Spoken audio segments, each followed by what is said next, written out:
Welcome to This Explainer. Look, today we're tackling something absolutely crucial, child safeguarding. Now, I know when you hear the word safeguarding, it's super easy to think, oh, well, that's a job for the social workers or the teachers or the police. But honestly, as we're going to see today, safeguarding is fundamentally everyone's responsibility. My goal here is to really walk you through the hidden realities of this issue, getting you up to speed on what's actually happening out there, and most importantly, showing exactly how you can play your part in protecting vulnerable kids.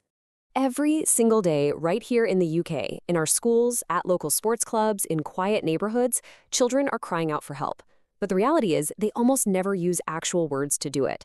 They might be way too young, too terrified, or just too ashamed to speak up about what they're going through.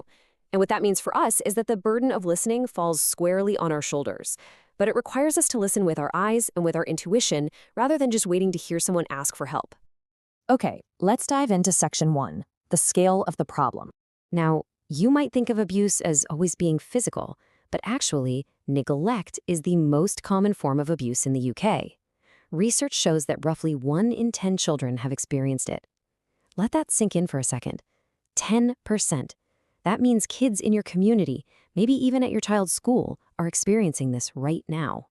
In fact, it features in about half of all child protection plans. It is literally everywhere, and yet, because it's an absence of something, it's often the easiest form of abuse to overlook if you aren't paying close attention. And then there's this really chilling statistic. An estimated 1 in 20 kids in the UK have experienced sexual abuse. But what makes this even harder to stomach is the context behind the numbers. The vast majority of these kids were abused by someone they already knew, someone right there in their circle of trust. It completely shatters that old stranger danger myth we all grew up with, and it really highlights why being aware within our own communities and families is just absolutely vital. Just to put this all into perspective, in a single year, police log over 200,000 offenses for physical abuse.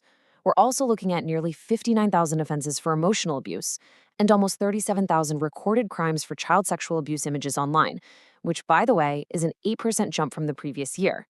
And the crucial takeaway here? These massive numbers probably understate the true scale of the problem. Abuse is a heavily hidden crime. What the police actually record is really just the tip of the iceberg. Moving right along to Section 2, the 4 categories of abuse. Let's start by defining neglect, since, as we just saw, it's the most common and arguably the most misunderstood category out there. Neglect is defined as the persistent failure to meet a child's basic physical or psychological needs. It's so important to remember that this isn't just about a lack of food or shelter. It can absolutely be a lack of emotional support, a failure to take them to the doctor, or leaving a kid without proper supervision. Essentially, it's a chronic absence of care. Then we have the other 3 main categories. Physical abuse is exactly what it sounds like: hitting, shaking, burning, basically causing physical harm. Then there's emotional abuse, which is this persistent maltreatment, constant humiliation or isolation that just deeply scars a child's psyche. And finally, sexual abuse, which involves forcing or enticing a child into sexual activity. And crucially, in today's world, this includes online exploitation too. Also, keep in mind, these aren't mutually exclusive. Tragic as it is, a kid can absolutely experience more than one type of abuse at the exact same time. So, what does this all mean for us? Section 3, spotting the hidden signs. Forget what you see on TV, right? It's rarely that dramatic in real life. Spotting abuse is way more like putting together a giant puzzle of small, cumulative changes. First up, physical indicators. Yes, look for unexplained bruises or burns, especially weird shapes or in unusual places, but the real trick is looking for inconsistencies. Do the injuries actually match the story you're being told? You also want to keep an eye out for untreated illnesses, chronically bad hygiene, a kid who always seems starved, or someone wearing short sleeves in freezing winter temperatures. But we can't just look for physical marks. The emotional and behavioral red flags are absolutely huge. Look for sudden, jarring changes, like a super outgoing kid who suddenly becomes totally withdrawn, aggressive, or unusually clingy. Notice if they're terrified of a specific person or just really dread going home.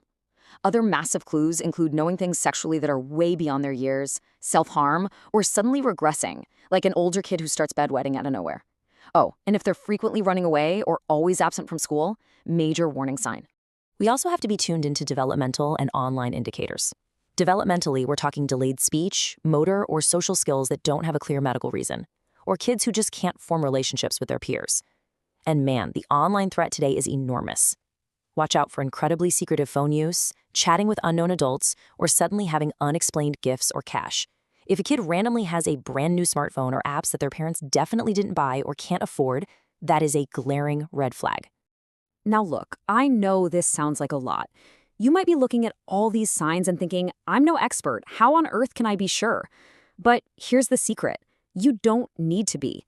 No single sign confirms abuse. Context is literally everything. You don't have to play detective, and you certainly don't need hard proof. A weird pattern of behavior, or honestly just a persistent gut feeling that something feels off, is 100% reason enough to take action. Which brings us nicely to Section 4, the Safeguarding Network.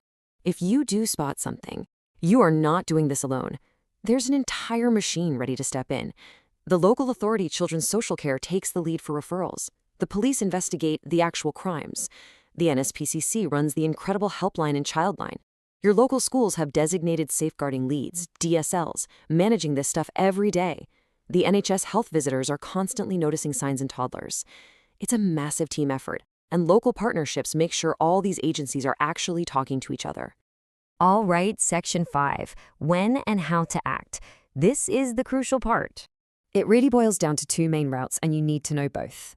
If you believe a child is in an emergency or in immediate physical danger right now, you pick up the phone and dial 999, period. But if you just need advice, if you have a creeping suspicion, or you're just worried about a kid based on those signs we talked about, call the NSPCC helpline on 0808 800 5000. They have trained professionals sitting there ready to listen and tell you exactly what your next step should be. There are a few other handy routes too. Kids themselves can call Childline for free 24/7 on 0800 11 11. You can call your local council's Children's Social Care directly, sometimes called the MASH. If your worry is about a pupil at school, grab a quiet word with the school's safeguarding lead. And for non-emergencies involving potential crimes, ring the police on 101. And hey, remember, you can do this completely anonymously. Your only job is literally just to pass the info along. You make the call, the pros handle the rest. Because at the end of the day, safeguarding isn't about having all the facts. It's about noticing and having the courage to do something about what you see. Always remember this. It is always, always better to raise a concern that turns out to be absolutely nothing than to stay silent about something that truly matters. A single, quick phone call from a sharp-eyed neighbor or a caring teacher has literally changed the course of so many children's lives. So, as we wrap up this explainer, I'm going to leave you with one final thought. You know the scale of this now, you know the hidden signs to look for, and you know exactly who to call. You are officially part of this safeguarding network. So the only question left is, if something feels wrong, will you be the one to speak up? Thanks so much for hanging out and learning about this with us today. Stay vigilant, trust that gut feeling of yours, and never, ever underestimate the power of simply saying something.